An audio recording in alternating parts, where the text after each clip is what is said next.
Good evening, everyone. I'm your host, Jason Miles, and welcome to another episode of This is Revolution Podcast. If you are a returning listener, subscriber, so glad to have you back. If you're new to the channel, welcome. If you do enjoy what you hear, please don't forget to hit like and subscribe. It's a passive gesture that goes a very long way, making sure we can continue to do what we do here on TIR.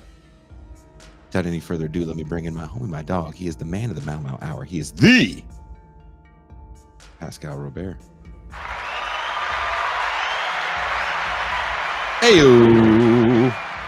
Peace and greetings to the chat. Peace and greetings to the audience. Peace and greetings, Jason Miles. How are you? Well, right. We got some spicy shows this week. We had the Paul Prescott show. Every time Paul comes on, there's always some people that don't like Paul that definitely have some negative things to say. I wasn't there Tuesday for that. Were you guys safe? We had technical negative. Because of this next person, I had to change our bio on Twitter. Please welcome the faceless voice of reason, who also put this show together, M. Toussaint. Hello. Why'd you have to change the bio? Because of what you said. Because of what I said. You called us blasphemous black people. Oh. Did you put that in the bio? I think I put it in my Twitter. I did. Yeah. Blasphemous black people. That's because she says we destroy all these sacred cows. Especially Paul. Cows shouldn't be sacred. I agree, and we definitely. Does it feel like? I don't think we go out of our way. I just don't think we appreciate the sacred cow. Like, how would you describe it, Pascal? We're iconoclasts. I see. That sounds better. But blasphemous blacks, there's alliteration. Did you tell Pascal who reached out to us recently? No. Oh wow, yeah. I gotta tell you the private chat. I don't want to say it on the air. That's right. It's a big deal. People are watching these blasphemous black people. Is it Minister Farrakhan? The way we trashed. No, but the nation, or not the who are those people that tried to... The Rastafarians are coming for us because we trashed Marcus Garvey. The Rastafari? I feel like they're just not... They didn't watch that episode. They didn't watch that episode. You said Marcus Garvey was a crypto salesman. I did say he was a crypto salesman. I didn't say he was at the time. I said had he lived today, he'd definitely be selling crypto. And that shouldn't come as a shock. I mean, does that sound shocking? Maybe not. It's a rough take, brother. It's a rough take. I think people are more mad at like Pog Chaser MLK. Pog Chaser MLK is a good one. If MLK was alive, he would be a Pog Chaser.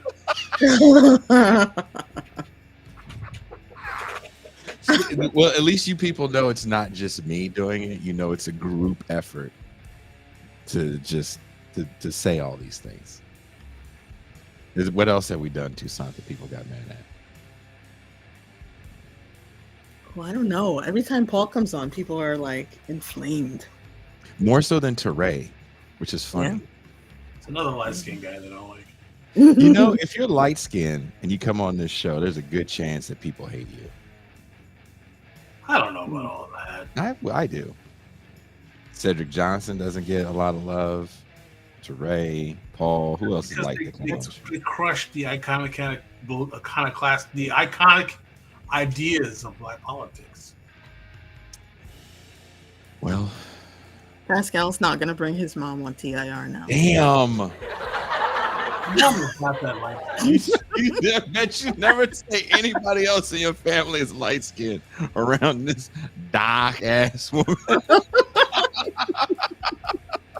Toussaint out here failing paper bag tests left and right, yelling at all these Haitian women. Seriously, she's got a thing with Haitian lighter than dark women. I don't know what it is. That's right. Finkelstein called Paul Talcum X. Yes. Is that right? That's right. He did. He did. He came on and was like, "You are the light skinned one." Jesus Christ. You are the half black. Yeah, and he knew his profession. You are a light skinned teacher.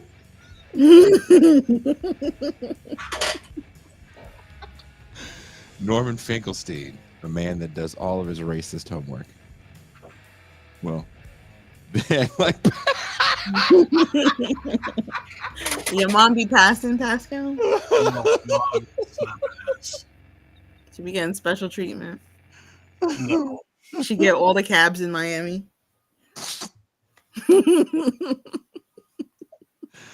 All right, let's get serious. We have a very serious show, and you guys are starting off with your intra-Haitian racism. Welcome to another episode of This is Revolution podcast, where we go beyond the typical election season chatter to explore the deeper political landscapes shaping our world. As we approach the U.S. presidential election, much of the media will focus on poll numbers, political ads, and electoral horse races. In 2024, politics has become more akin to team sports, where tribal loyalties and spectacle often replace substantive policy debates. But instead of playing the same game, today we're turning our attention to Latin America, where political struggles reveal more about the urgent global fight for justice and democracy. Our guest today is Nando Vila, the producer of the documentary The Ecuadorian Candidate, which follows the candidacy of young left-wing economist Andres Araúz as he runs for the presidency of Ecuador. Araúz faced a formidable opponent in Guillermo Lasso, a wealthy conservative banker. The documentary captures Araúz's efforts to unite fractured left movements and appeal to the Ecuadorian electorate in the hope of building a progressive future. The film goes beyond just one election. It highlights the broader struggles of the Latin American left in the face of neoliberal hegemony and the complex political terrain of the region. We'll dive deep into these themes and ask what lessons can be learned from Araúz's campaign for those fighting for progressive change around the world. Please welcome producer, former podcaster, Nando Villa. Yeah. Back in the game, baby. I will say, Jason, my name is Nando Villa with one L. It'd be like if someone called you Jason Miles with an I, dude. Like it would be just unconscionable. Who would do that? Only a monster Everybody. would do that. You'd be surprised. The worst that ever happened to me is when I was a guest on Doug Lane's show, and I played music for years, and there's two black people in the band, me and another guy, and he had an image of the other black man. Ooh. For me. Ooh. So that's tough. That's, yeah. I'll take the I over the wrong black person. But I get it. I forgive you, dude. You're in northern Mexico. That's the land of Pancho Villa, That's right. I wish I was like, some long lost descendant of Pancho Villa. He was fucking cool. Instead, you're somehow you came up with a conversation, and I was like, oh, isn't he like Cuban?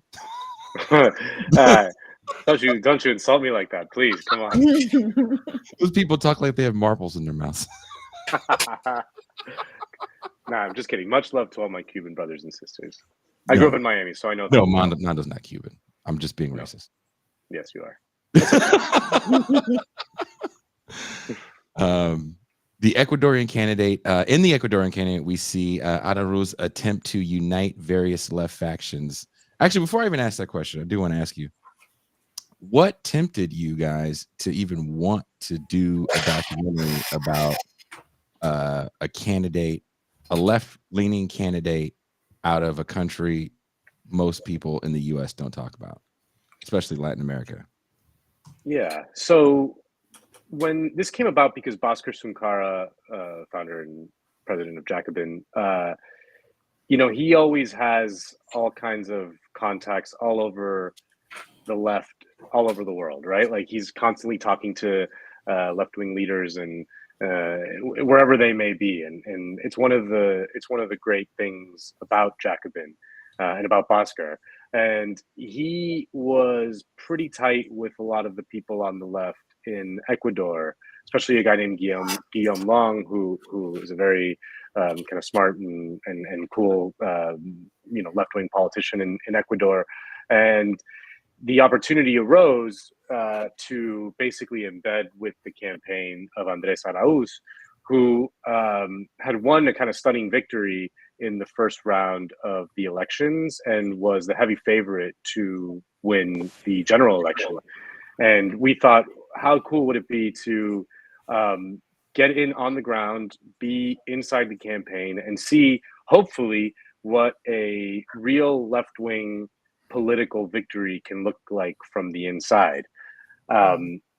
Unfortunately, that didn't happen. But it's hard to overstate. Like everyone assumed, even the right, even the mainstream media in America, everyone at the time assumed Arauz was going to win. So we just thought it would be very interesting to see what that looks like inside a campaign in Latin America, where I think the battle lines of politics are much clearer than in the United States. Like in the United States, political fights, everyone talks about like how polarized politics are here, but really they're a lot more muddled. Whereas in Latin America, there's like a left, there's a right, and they battle head on, whereas in the United States, there's much more of a kind of a consensus around neoliberalism, for lack of a better term, and then the fights are about other stuff. Whereas in Latin America, they're about the real substantive issues. So yeah, that was the genesis of the project. And how hard was it for you guys, if you don't want to answer this question, that's fine, to get funding for something like this? Because I know, when we're talking about certain kinds of documentaries, people definitely want to open up the pocketbook for it. But around the time you guys did it was like right after the George Floyd moment. So, had you gone to sub-Saharan Africa, maybe somebody would have cared. Maybe if you went to like an urban part of Baltimore. But you guys decided to go to Latin America when these brown people weren't in vogue. What was it hard to get people that want to be a part of it? Yeah, definitely. I mean, any political documentary, certainly any radical political documentary, is a labor of love in the best of times. It's never a money-making enterprise. It never has been, and probably never will be. And so we obviously we actually just worked with Jacobin, and the funding came from Jacobin, but we just kept the costs incredibly low. I mean, it was everyone was working at a vastly reduced rate. We were lean and mean, and our director Hector Muniente, who's a Spanish guy, a friend of mine, very smart political mind and an incredible filmmaker. Really, he was just a believer, and he wanted to see the victory, and so he did an incredible job on a very, very shoestring budget. So yeah, it wasn't we didn't have Netflix or HBO or any of these people knocking on our doors waiting to give us millions of dollars to make a documentary about a radical leftist in Latin America. That's just never gonna please the capitalist mind. Unless he was doing something evil, right? Yes, that's a good call. If we were the anti Arauz documentary, we may have gotten some funding from like the Peter Thiel Network or something. Oh, they would have gave you so much money. God, you would have got so much money. I know. And there's no way you could have spun it either. There's no do you guys ever wonder?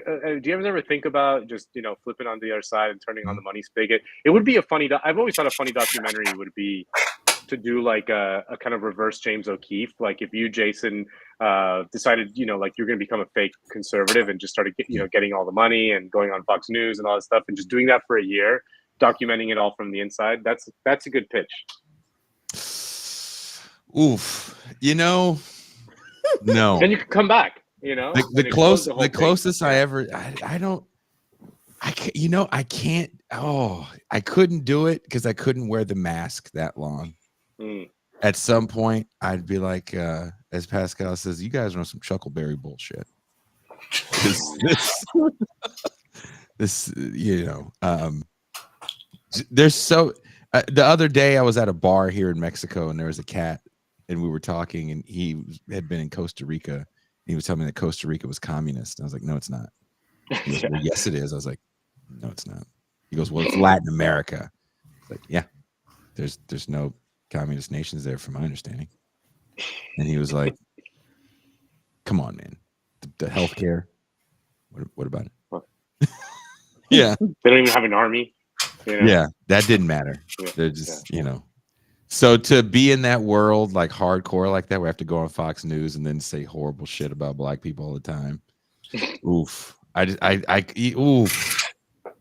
I can't. You get invited to those retreats that they have, those like private retreats where they celebrate the legacy of Calvin Coolidge or whatever bullshit. And it's just an orgy. Yeah, the worst orgy I've ever seen in my life. Yeah, I could. I would laugh way too much. Pascal, I know you have a serious question to follow up. Yes, let's go to the questions. In the Ecuadorian candidate, we see Arius attempt to unite various left factions, but some alliances seem fraught with tension. Can you talk about the political divides within the Ecuadorian left and how Arius navigated those elite challenges during this campaign? Oh, great question. You will not be surprised to learn that in Ecuador, as in various other places, there was a lot of factionalism within the left, and I think the broad divide on the Ecuadorian left can be described as a conflict between a more developmentalist left, a more kind of economically based developmentalist left, which was really embodied by the presidency of Rafael Correa, who was a very successful president in Ecuador. He kind of rode in on the pink tide, kind of very much in the Hugo Chavez mold. Incredibly charismatic man, incredibly combative as well. Wasn't afraid to take on his enemies head on. Became a kind of boogeyman in the United States, and was but was a very popular leader for his time in office. Really much focused on a economically developmental program that often meant being quite extractivist. Ecuador, as a lot of Latin America, is very rich in mining and things like that, and his program was about standing up to neoliberalism and have the proceeds of the extraction go to the Ecuadorian people rather than bankers on Wall Street, for lack of a better term. And this inspired some opposition from indigenous groups within Ecuador.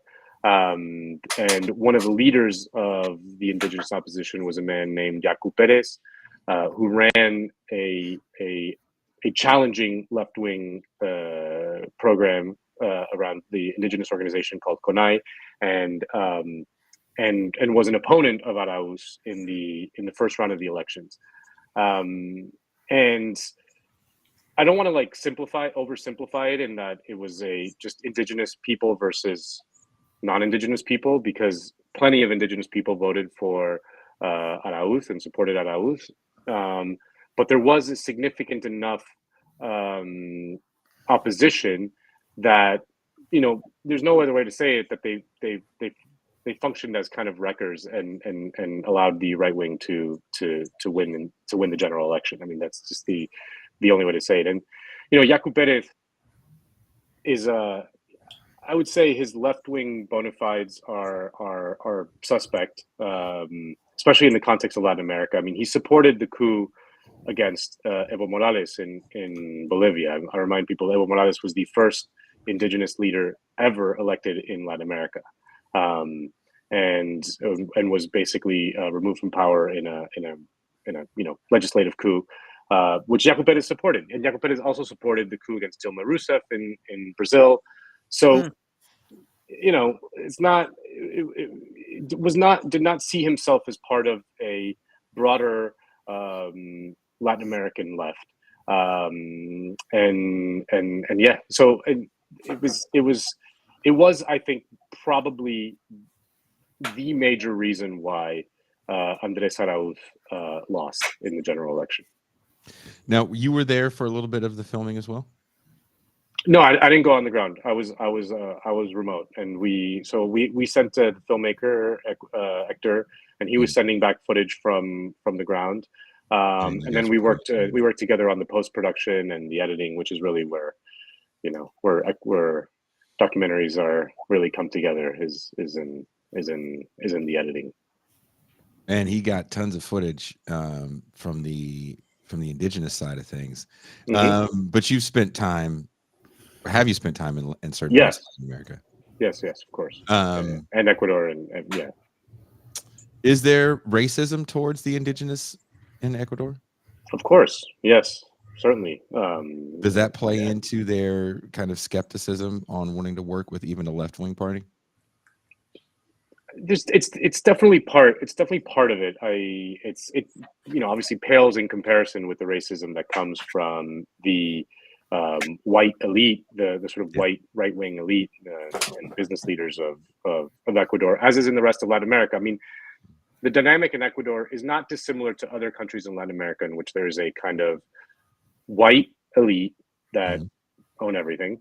Then there is a kind of mestizo population that forms a large part of the working class, and then indigenous groups who are subject to all manner of harassment and abuse and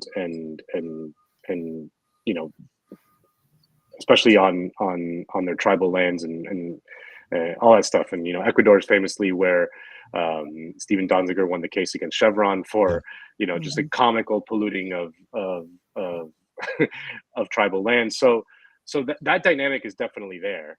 But I think that the kind of undercurrent of that is really about the debate about whether extraction should continue even as a kind of developmental thing to help the people of the country, whether that's okay or not. Pascal, did you have a follow-up to that or Tucson? One of the things that I thought was interesting in the movie, and you sort of mentioned it as well, is that the main guy, he loses. I thought it was an interesting choice to start with him losing and then let us watch him lose very slowly through the whole documentary. Well, that was definitely, again, when we started the project, we assumed we were going to see a victory. He was the overwhelming favorite. And my theories about why he lost. I mean, I think that the split amongst the left was a huge reason why. But then there's also another reason, which is I just think that if you see him talk, you see his interviews, he's not a very public facing guy. He's not comfortable in a crowd. He's not like Correa or Chavez or AMLO or these guys or Lula, who are just unbelievable. Like, they have that common touch. They have that ability to just channel the people, so to speak. I mean, that is something that you can't teach in schools. Some people are born with it, and some people are not. And Andrés Arauz is very much not. He's not even okay at that. He's just like actively bad. I mean, he is a nerdy guy who was an economist. For the central bank. Yeah, well, he's an academic. I mean, he's a nerd, and he just lacked a little bit of that charisma, common touch, and ability to fire up a crowd, to really inspire people, to challenge his enemies head on. If you saw his political discourse, he was very conciliatory. He never wanted to create enemies with even international finance. The media, and the people, the left-wing leaders in Latin America who are successful. I mean, it offends our kind of liberal bourgeois sensibilities here in the United States, but they are way more combative, and they will, they will talk shit about the media. They'll talk, they'll do all that stuff. And he was just not that guy. He just wasn't he wasn't into. What was interesting to me, and to that point, Chavismo, right? What they talk about in Venezuela, which came up a few times during this thing, that he was going to de-dollarize Ecuador and make it another Venezuela because he's a leftist.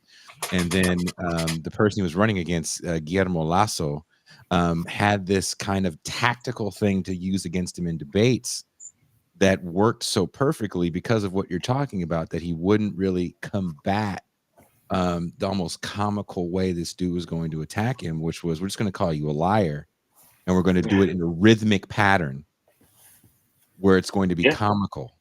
And even if I'm lying about the lie, it doesn't matter because I'm spitting it out in this rhythmic. What was it? Otra vez, mentirosa otra vez. Oh, yeah. You liar. Again, another time a lie. I found that interesting because in this country, we also kind of fall victim to personality. Reagan, Bush Jr., Obama, definitely Donald Trump. We love personalities, maybe a different way, because the personalities in Latin America that definitely promise these things that are going against the neoliberal hegemonic order are lifting literal hundreds of millions of people out of poverty.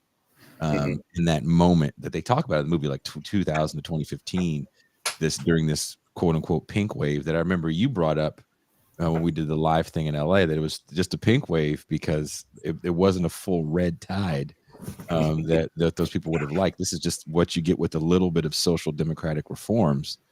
Kind of juxtaposing this election that we watched in Ecuador to here. Is it a problem? Because it seemed to also be a problem in Ecuador too. Personalities. How do we even get beyond this politically? Loving these personalities more so than Lula, even Lula in Brazil. This Lula in 2024 definitely isn't the same Lula you got 20 years ago. Well, I would say, I obviously agree with you that there's an overemphasis on personality, certainly in the United States. I mean, how ridiculous is like the polling question that which candidate would you rather have a beer with, as if they would ever have a beer with you, these people. Yeah. Like, who gives a shit, really? But I will say that leadership and inspiration is something that political leaders need to do. And just what they need to do.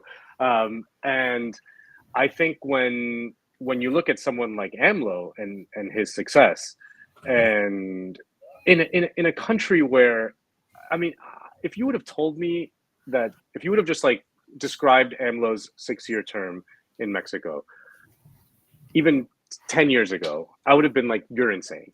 The power structure in Mexico is so entrenched, and its proximity to the United States it's such a defining element of their politics. I would have been like, you're insane. But really, this man is just like such a force of personality, and so has the common touch, and so has the stones to stand up every single morning and go on those epic long press conferences and face the media every single day and just challenge them head on every single day.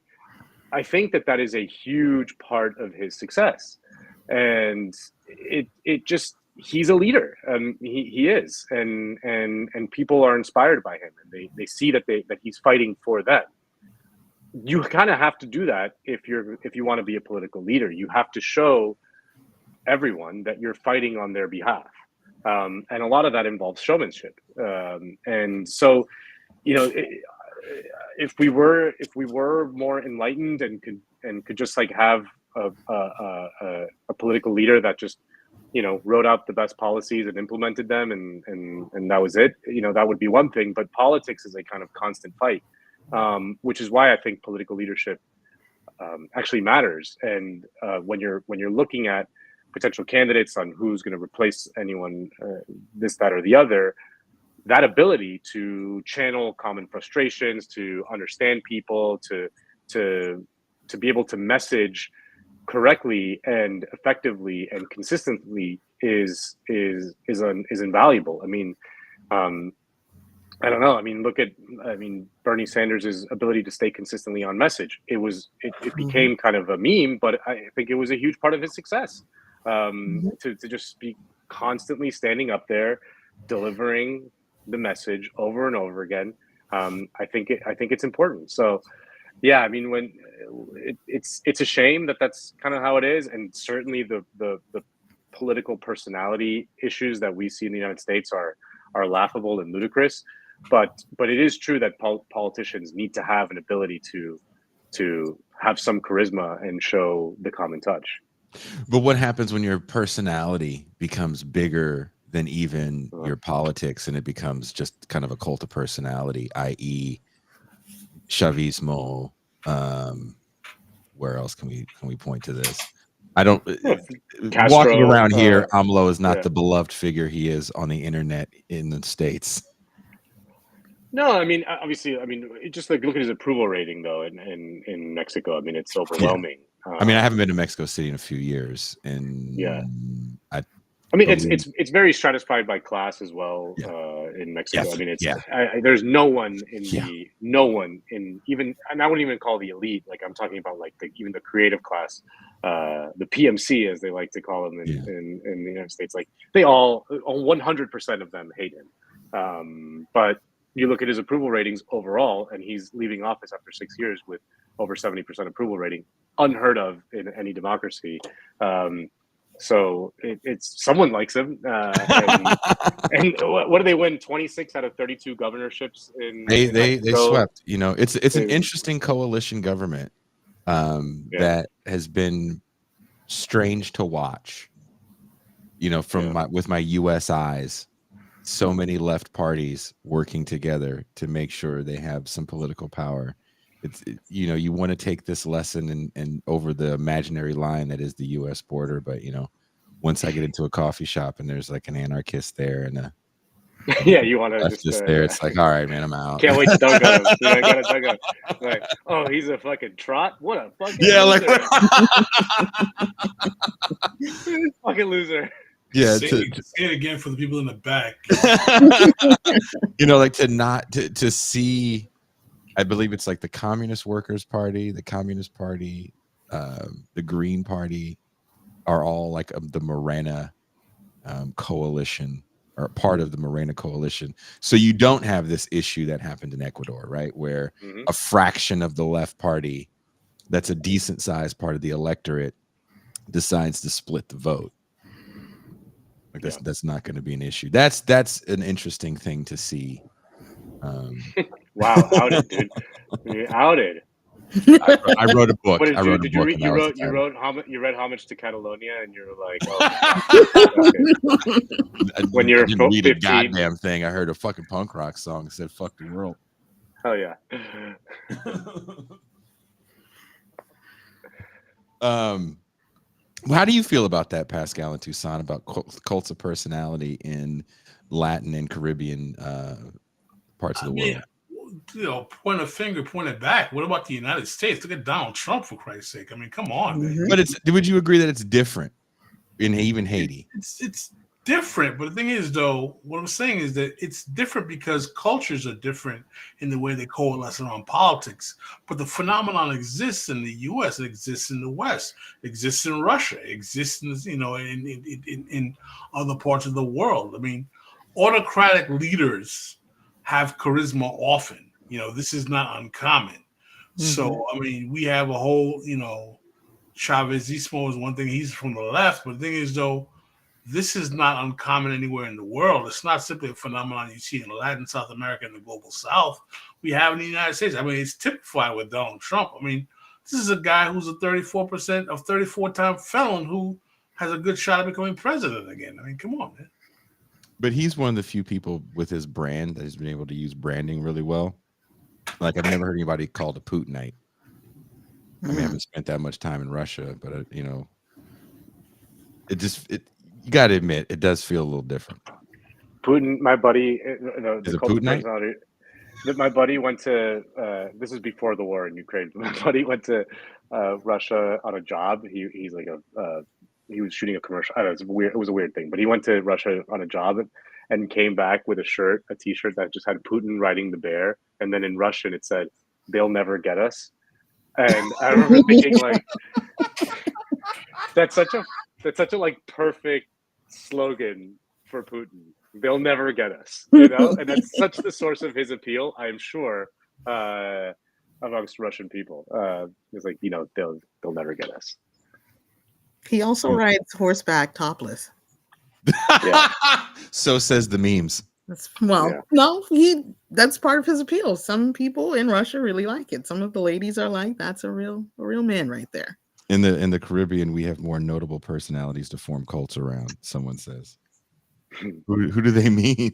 I don't know. Well, sorry.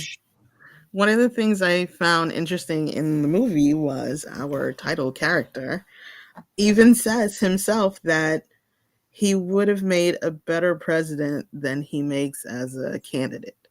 Mm-hmm. So he was aware of his shortcomings. Yeah.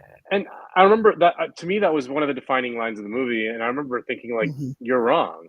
Being the president is almost like you always have to be on a campaign, especially if you're challenging neoliberalism. It is a constant fight. It is every day. The forces of the evil forces out there, they're gonna get you, and you gotta constantly be on the attack, on the campaign trail, shoring up support, making sure that the people are on your side.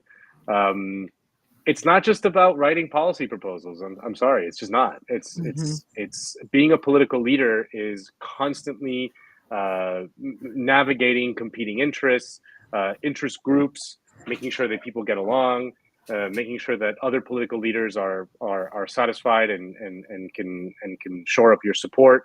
So yeah, it's if you're on the left, like, the campaign never ends. It's just constant. I mean, so I mean, yes, you have a little bit more of a power structure behind you, but it's fragile, and it could go at any second, and the forces of evil out there, especially in Latin America, will get you for anything. I mean, they put Lula in jail, right. and Dilma, and it's Pedro Castillo. Yeah, Pedro Castillo is no longer talked about figure in left media. Yeah, which is a few years ago. He was all over the place. Yeah. The documentary highlights the influence of Guillermo Lasso's wealth and power over the electoral process. How did the disparity in resources shape the campaign and the eventual outcome? What role did foreign interests play, like those of the U.S., or were they not really that involved?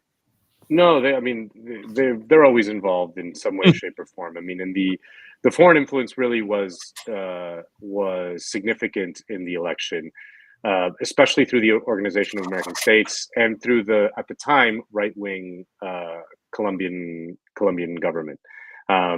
They basically tried to do lawfare to block Arauz from running, and was just constantly fighting accusations of all manner of dastardly things from the forces of reaction in the continent, and the Organization of American States obviously is pretty much a tool of the U.S. government. So that was also a significant factor. I'm not sure if it was a decisive factor, but it's just one of the hurdles that any left-wing candidate has to overcome in Latin America. They're never just going to sit it out. They're always going to there's always going to throw obstacles in your way, and in Ecuador it was no different. In terms of Lasso and his wealth and power, I mean, the biggest thing is that they control the media, and that's just the memocracy. I never heard that before. The memeocracy, as he would say in Spanish. That was interesting. I don't know how much memes, as they say here, influence political decisions in the States. But again, back to the rhythmic way that Lasso was attacking Arauz in the first debate, where he would otra vez mentirosa, mentirosa, over and over again. And they were making these songs out of it, and TikToks. It seemed kind of frightening to we're just going to attack you with him calling you a liar. It doesn't even matter if it happened or not. Nothing matters anymore. It's just that we have this way to do it in a way that people consume media. Kids got a new dance. It's called the Arauz is a liar. Check it out. Like we're all doing it on TikTok. Yeah, it was like the Macarena. It seemed like. Yeah. How damning was that really for that campaign? I mean, I would say generally the media onslaught around him was significant and important, and in Latin America, things like WhatsApp and the memes shared on WhatsApp are hugely important. We've seen this in Brazil. We've seen this in other places where a lot of money goes into digital AstroTurf campaigns and things like that. And in terms of Arauz, I mean, it's just funny because when you see the guy, like if you see the guy with no prejudices, you see just like this sweet little nerd, and if you see the guy that they portrayed him as, it was like he was this criminal liar, and it's just like it was so obviously fake. It was so obviously fake. Like someone like Correa, if someone calls him a criminal and liar, you're like, we support his kind of political movement and his policies, but like him as a person is not the most savory character, and I'm not discrediting his government or anything like that, but like I'm just saying that the punches would land in a different way, but obviously he just punches back. Whereas Arauz is just so clearly this little sweet teddy bear, and it just shows just how the repetition, the onslaught, the everything, it can have an effect over time, to just completely warp the image of a man into something that he is so obviously not. They couldn't get out from under it. They were struggling. Well, I mean, they had the naivete, I think, of not fighting fire with fire. Honestly, you got to play dirty in these things to win. And he was just like, he tried to take the high road. He tried to be like, no, I'm actually, and it's just not. They showed him in those debates where the guy kept calling him a liar, and he almost looked like he was special. Yeah, he's kind of stared at him like, disculpe. Yeah. No es verdad. It's like, what? Pascal, how did you feel in that part of the documentary where I was shocked to the extent to which he let Lasso get away with those appellations, man. I was like, he's calling you a liar to your face. You're going to get away with that? But he even admitted the fact that he was basically kind of soft done in terms of his ability to give retribution to his political enemies. And I was like, this doesn't look like the typical Latin American politician I'm familiar with seeing in the past, that are more, vocally adept at landing blows at their opponents. And it made me wonder. I was like, wow, I can kind of see. One question I want to ask you is that how much do you think his perceived affiliation with Carrera damaged his campaign? Because he admits that one of the mistakes that he made was allowing Carrera to speak at one of their campaign functions. I have thought about this a lot, and it's taken as fact often in Latin America that the kind of chosen successor needs to distance him or herself from the, for lack of a better term, cult of personality like leader that preceded them. The number one thing you hear about Claudia Sheinbaum in a lot of the U.S. media is like, she's going to have to show she's different from AMLO, like she's going to have to show like that she. And then when she's asked about it, she's like, "Why would I do that? Morena, we're the same party. We're the same party. He is very popular. We've swept the elections. What do I what do I need to do that's different? And that instinct can go very awry, which is what happened in Ecuador before this election in the documentary. The successor to Correa was a guy named Lenin Moreno. His name was literally fucking Lenin, guys. Mm-hmm. And he was the candidate of the left. But in that instinct to differentiate himself from his predecessor, he actually embraced neoliberalism and the country's elite and was seen as a traitor to the left, and ended up leaving office with like a 9% approval rating because people saw him as a betrayer of everything that had been gained under Correísmo, which is the most successful era in the history of Ecuador, where crime collapsed. Crime rates went way down. One of the safest countries in Latin America while Correa was in power. Living standards increased. So I think that can be overstated. And I think can also be quite dangerous. Like if someone comes from a political movement, I think continuity with that political movement is often a better strategy, especially a political movement based around success. And I think maybe if Arauz had been more like Correa, he would have won. If he would have had that combative instinct, maybe he would have won.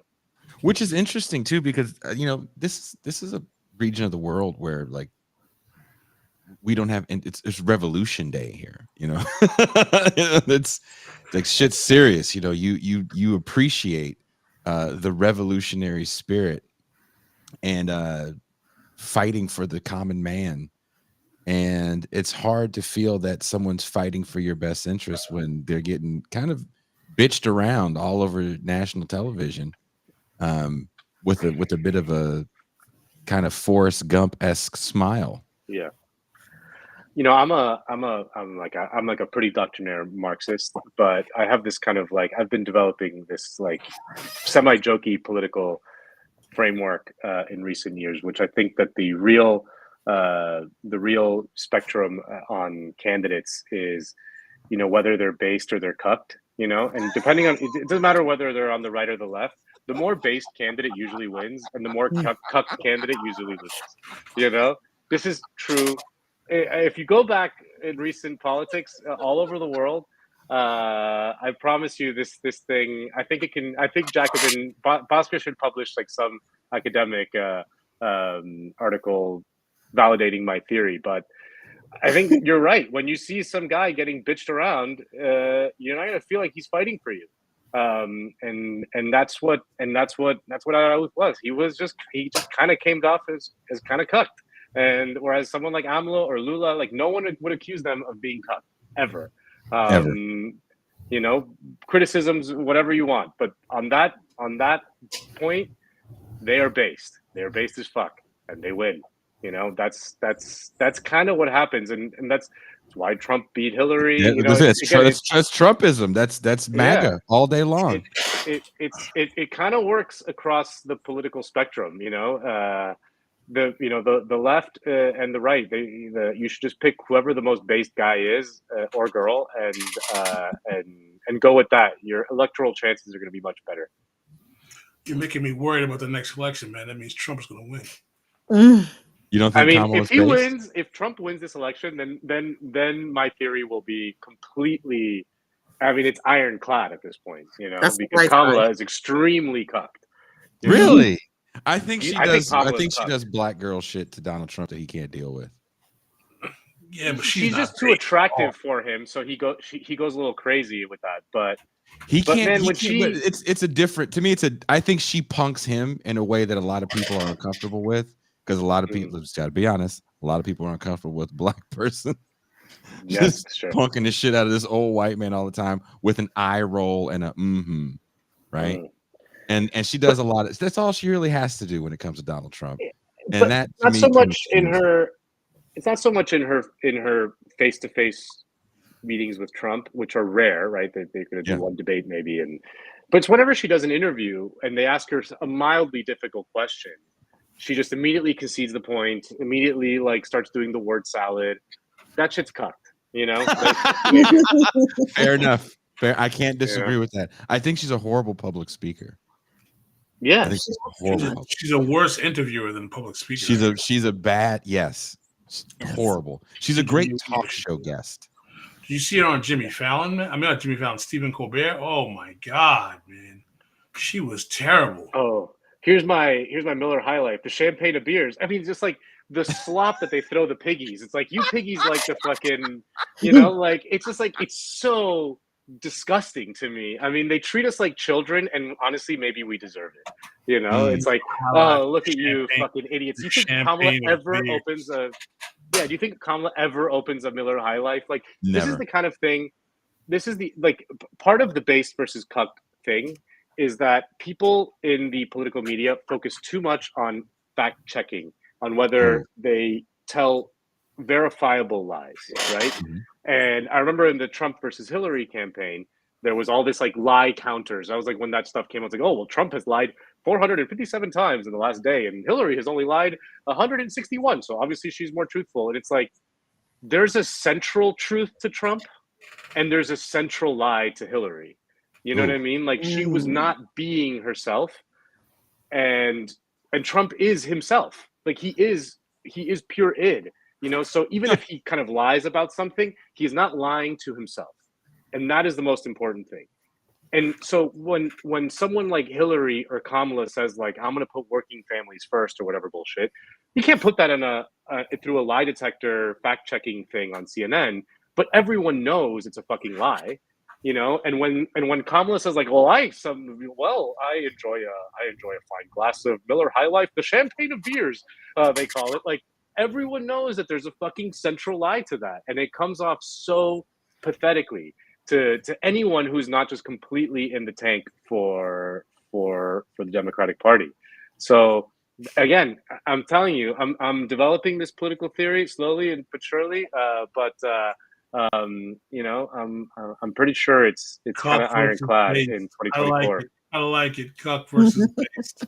I like it. Who's a cucked candidate, Pascal, in any election? I think Jimmy Carter was cucked. Reagan was. Oh, 100%. Idiot. Yeah, cucked. He gave it the peanut farm. That's what it was. Well, not just that, but it's like there's the crisis of capitalism. He's like, well, the American people are just going to have to tighten their belts, and I'm going to be the first one to tighten my belt, but we're all just going to have to, and Reagan came along and was like, no, you don't. Shut up, you fucking hick. Shut up. Shut the fuck up. What are you talking about? American people have to tighten their belts. Get out of here. I'm not tightening shit. Motley Crue's in the background. Just fucking put the pedal to the metal, baby. Yeah. Fuck this union. By the way, getting primaried by your own party is cucked as fuck. Like, come on, like any real candidate would allow that to happen, without crushing them in some kind of, Machiavellian political maneuver. Like, getting primaried by Ted Kennedy, that's fucking cucked. Get out of here. Damn. Pascal and Nando are just on here shitting on Jimmy Carter. He's still alive, so we can speak ill of him while he's still alive. 100 years old. Jimmy Carter's never going to die. Whatever deal he made with the devil to win that election. Yeah.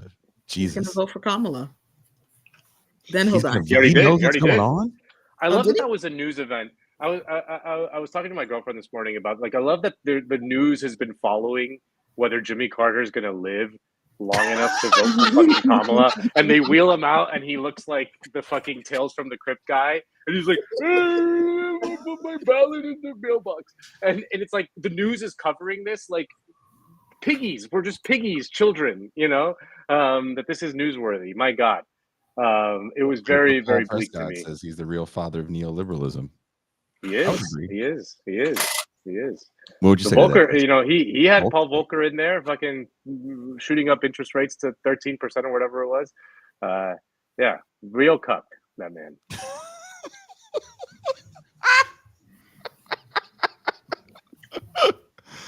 Shout out to Paul from the Jacobin show days. My God, what a blast from the past. Love to see him here.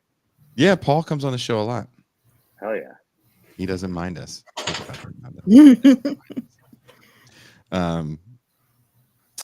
Final question. What really killed hair metal? Was it grunge or was it Guns N' Roses in 1987? It was. I mean, the obviously underrated thing is, well, okay. Answer number one: is the decline in popularity of cocaine in favor of heroin. Very interesting. Very interesting. But I like Nando's theories, man. This guy. Right. The correct answer was it was Poison and Guns N' Roses that killed. Danny Bessner, friend of the show, I'm sure, has a whole pretty elaborate theory about how neoliberalism created grunge. And it's at first I was like, shut the fuck up, you fucking nerd. But then he explained to me, and I was like, as a matter of fact. What? Sorry? I'm 3,000 words in, and it starts before that. It starts with hair metal. So tell Danny Bessner to fuck right off. You hear me, Danny? Fuck right off. I started this. But that's what the grunge musicians said themselves. They said that it was their response to the politics, the economy, neoliberalism. Well, also the offshoring of the lumber industry in the Pacific Northwest, creating a kind of dead economic zone there for white male youths who had to ironically reclaim lumberjack culture by wearing flannel. I was like, oh yeah. That look, dude, those cats just wore flannel. They just loved heroin. That's really what it was. Look, I hate to break it to a lot of people, they loved cocaine too. Like, yeah. It's not like people had cocaine. They were like, well, they had to get up for the fucking show, and then and then they just had to nod off again. I've heard some stories from some of those people that I will not say on air. Shit. I just want to say Jason likes flannel too. Clearly, look at this, and I hate. No, and I support flannel. I support flannel. Come on. Look at that. Look at that. Because it's a gang thing. Right? It's a gang thing. It's a gang thing, yeah. Part of the Broncos. Yeah, totally. California. Yeah. Well, I'm not from SoCal. Those motherfuckers take essays, man. The essays with a flannel. Yeah, the Mexican guys, they rock the flannel. Yeah. Is heroin based or cut? It's a base cup. I think heroin is pretty based. I secretly think cocaine is cucked. Cocaine is for weak people who need confidence. Oh my Heroin God. favors the bold. Wow. They're taking the plunge off the deep end, baby. Do not endorse taking drugs in any type. No. Well, Nando Vila has just ruined his Hollywood career and his political career. Nobody's inviting him to the cocaine party. Come on, man. It was the heroin, man. Come on. Yeah, it was like, dude, what's with your cucked ass cocaine? Well, you can go sit in the heroin corner over there with those sad guys that can't get a job. That's right. The unemployed reality show guys. Go sit in the corner with them. But seriously, last question. Throughout the documentary, there's a palpable sense of urgency in Adaruz's message about reversing the austerity policies of his predecessor.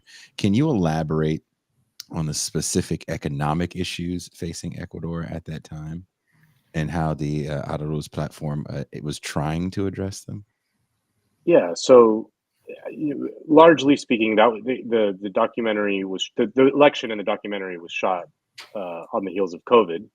It's in 2021.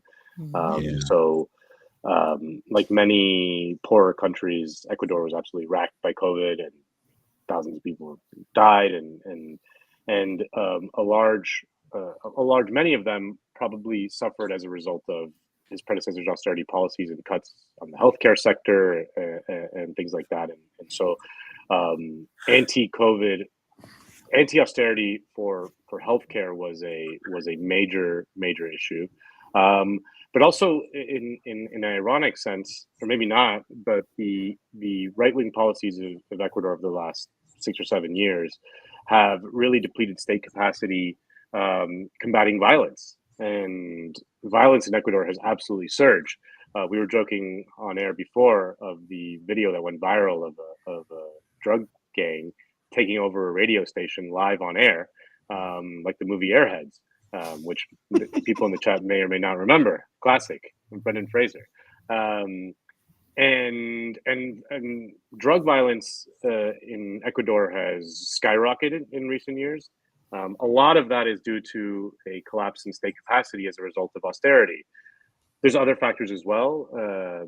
The drug trade has moved on from Colombia in many ways because of the peace deal with FARC and shifts in the drug market. But Ecuador's lack of enforcement and state capacity is a huge reason for it, and it's created a huge migrant problem into the United States.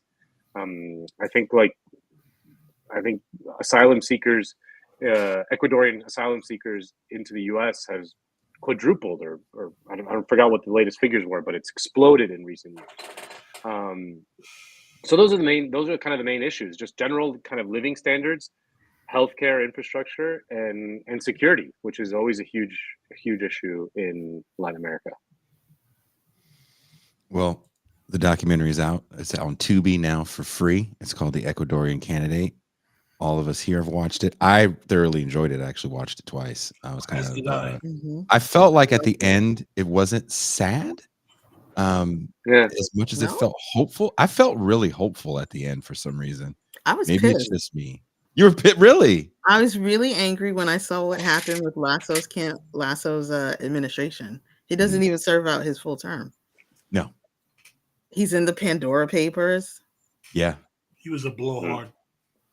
Yeah. But it kind of goes to show, for me, it was one of those things that I think a lot of people love to live ideologically on the internet when they talk about all this stuff.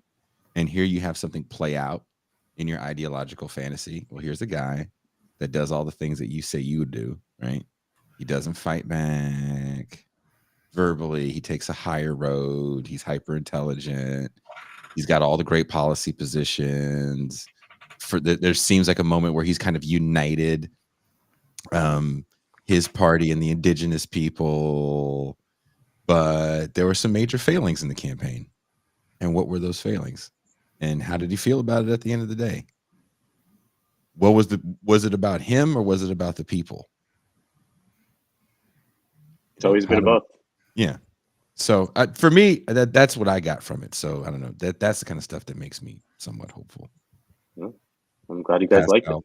The angry look on your face means you weren't hopeful at the end. No, I liked the whole thing. Actually, I thought it was very well done. It was very, very professionally done, and I appreciate that you guys were able to do it on a budget. And I thought it was excellent.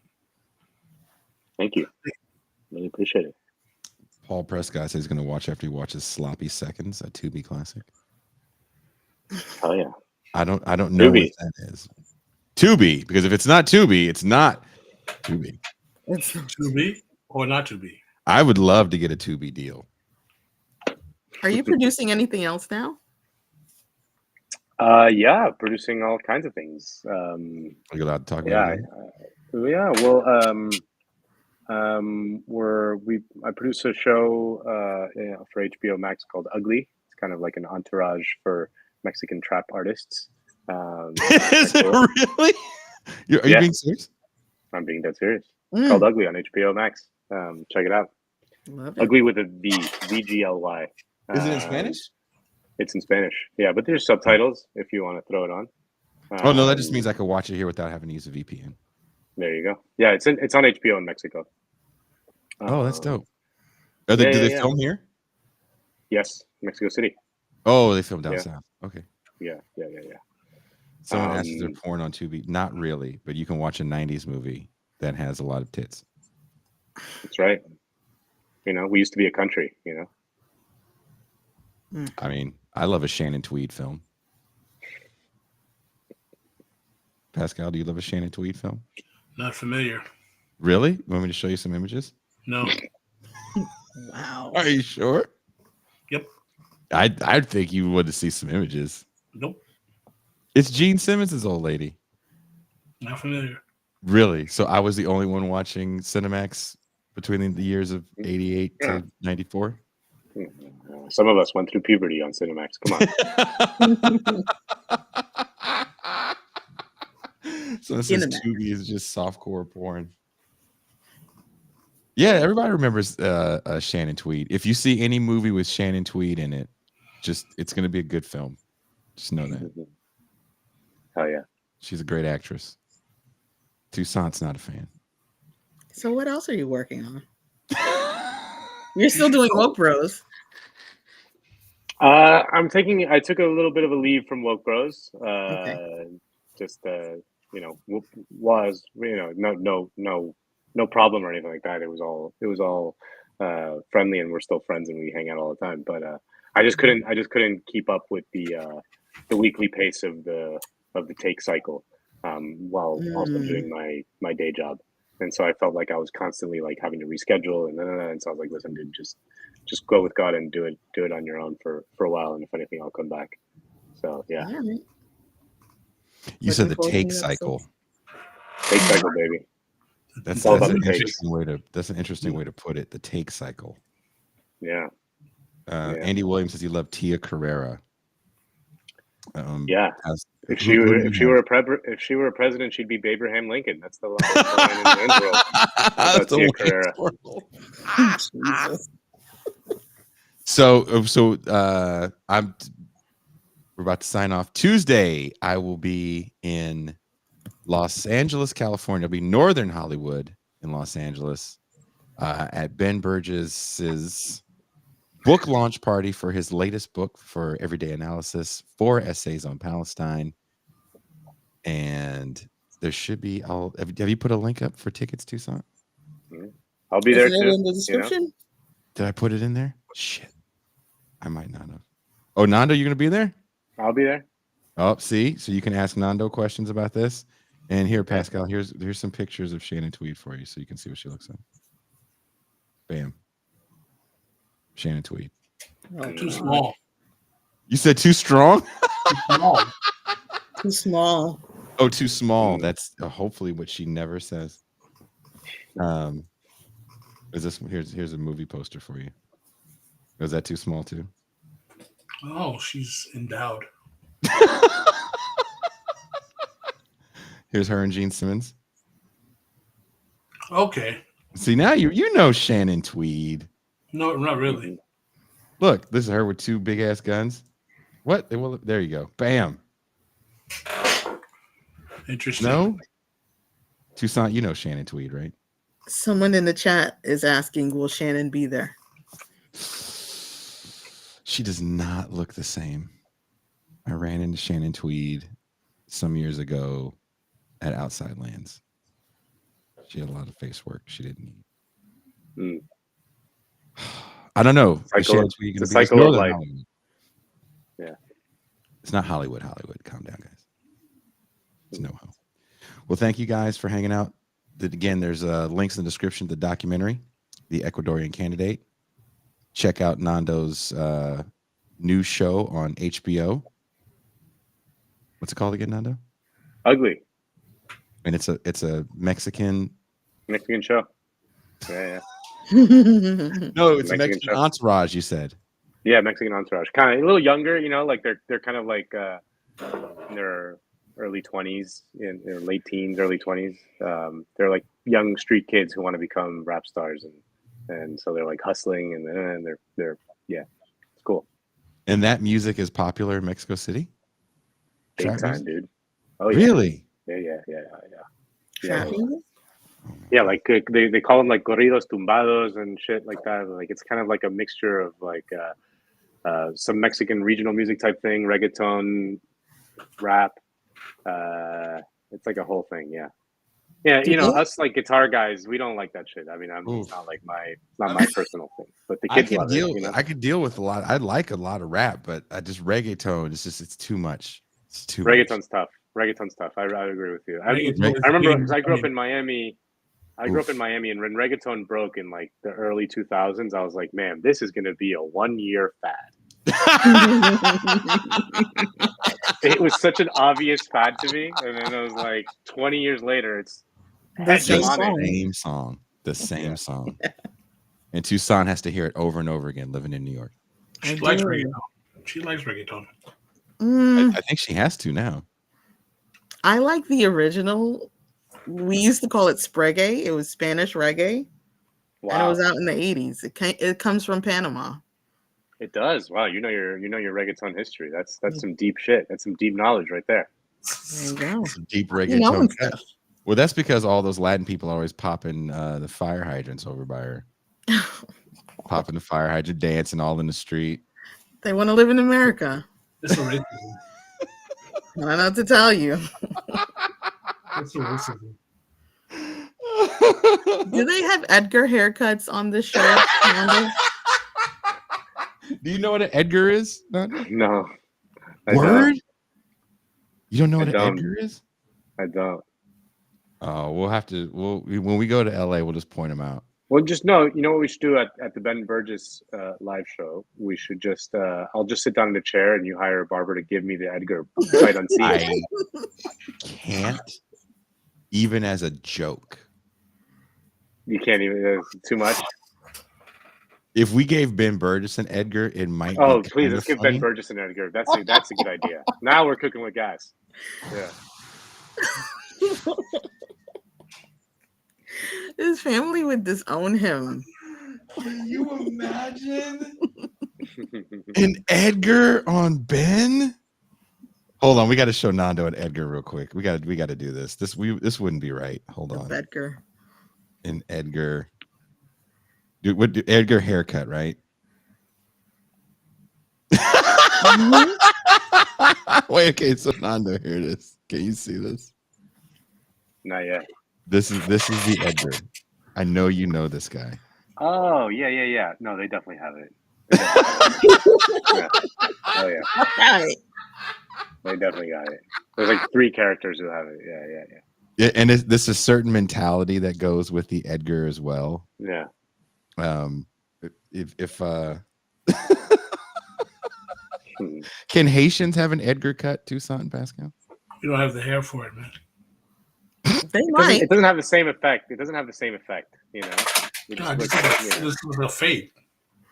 Yeah. There's something about it. It's kind of fluffy. The front come forward. Yeah, it's some goofy shit, man. That Edgar shit is some seriously goofy shit.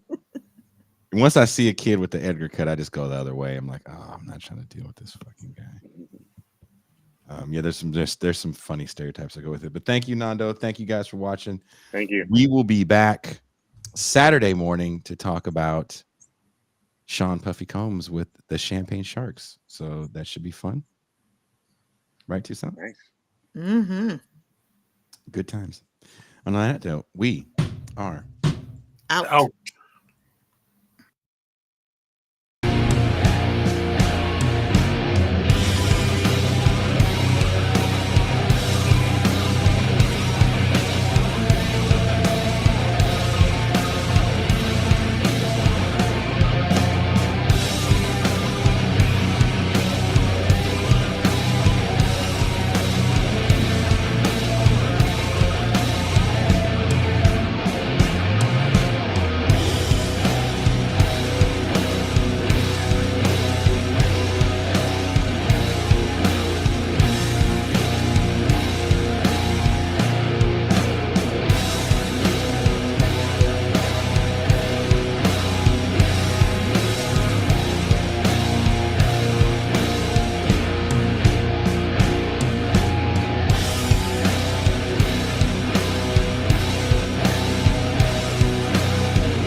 Later.